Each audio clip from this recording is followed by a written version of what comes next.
Hello, the given task is data decryption. Data encryption is in order to maintain security. Encrypted data format and corresponding decryption procedure is described below.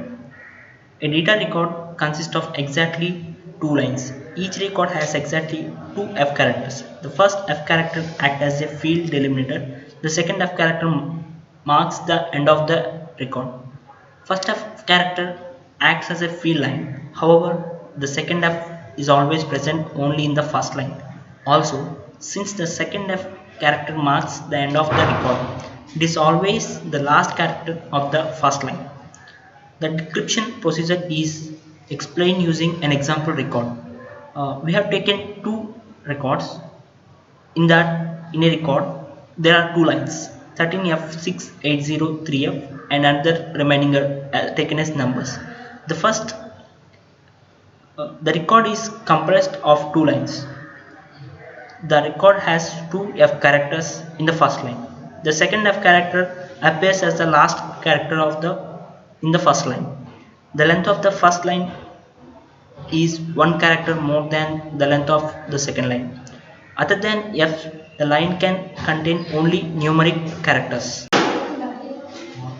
Data has to be read in the following order from left to right.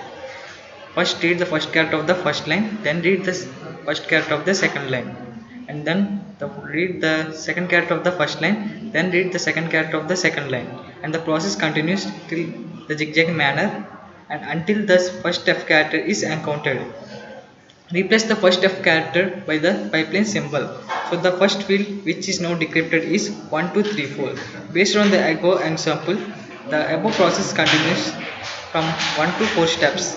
When the second F character is encountered, the record is said to be completely ready, and we have obtained our second field value as 567890539.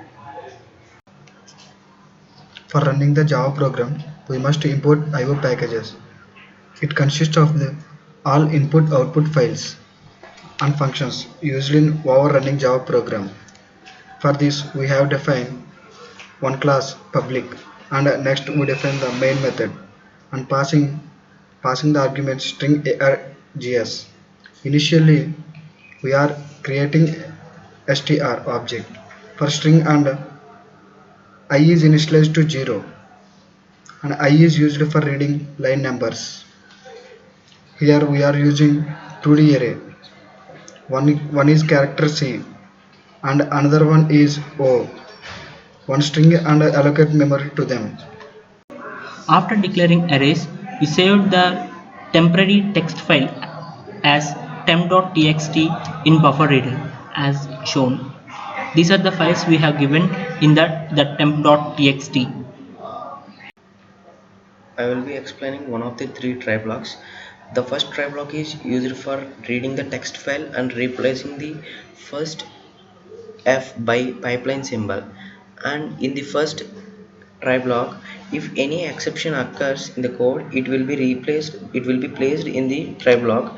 And next, after this, buffer reader is used. Buffer reader class is used for reading the text file in the file reader is one of the method of buffer reader class for reading the text file, and in this we are using the creating the object called br. And next, while block is used.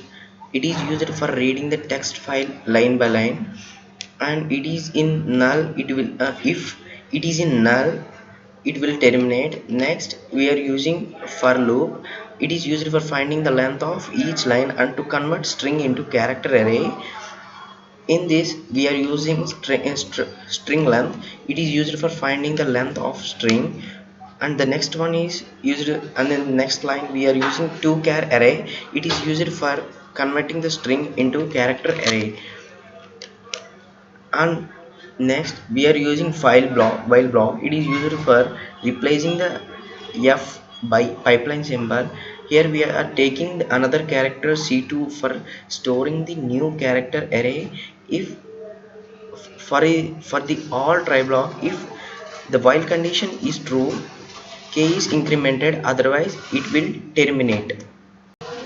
The next try catch block is used for combining the two lines in zigzag motion.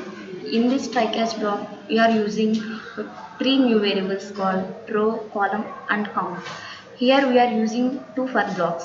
Two for blocks for iterating the values in the text file. First, initially we are initialized the count value to 0, and next we are using the if loop. In the if loop, we are taking the or condition. That means if any one of these condition is true, the count value is automatically incremented. Otherwise, the s1 is the character array is copied to string s1. Because the concatenation between two character arrays is not possible. That's why we are converting the character array to string by using the toString method. We are converting the C of row column to string, and it is copied to S1, and row of row plus 1 column to string, and it is copied to S2. And now we are concatenating the S1 and S2, and it is copied to S3. If these conditions is true, the count value is incremented. Automatically the count value is incremented. If the count value is less than 2, then the value in the S3 is copied to row of row column. If the count value is beyond the 2, it will break. It means it will terminate.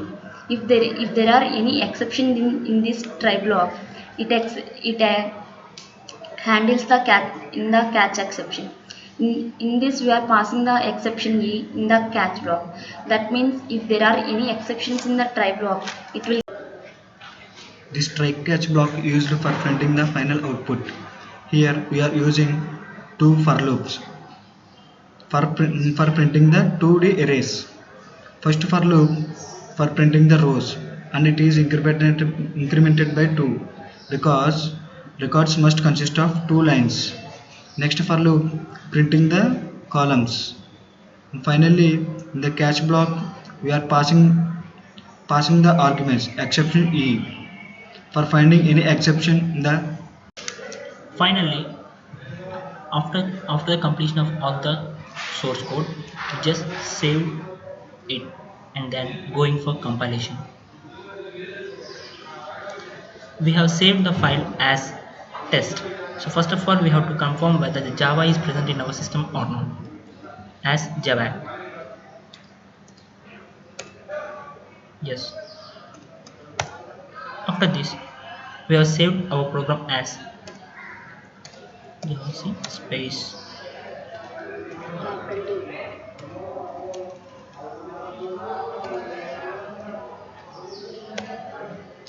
s.java,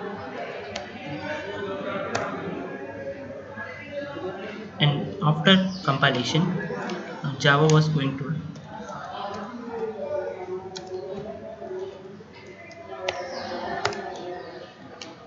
Yeah, here we can see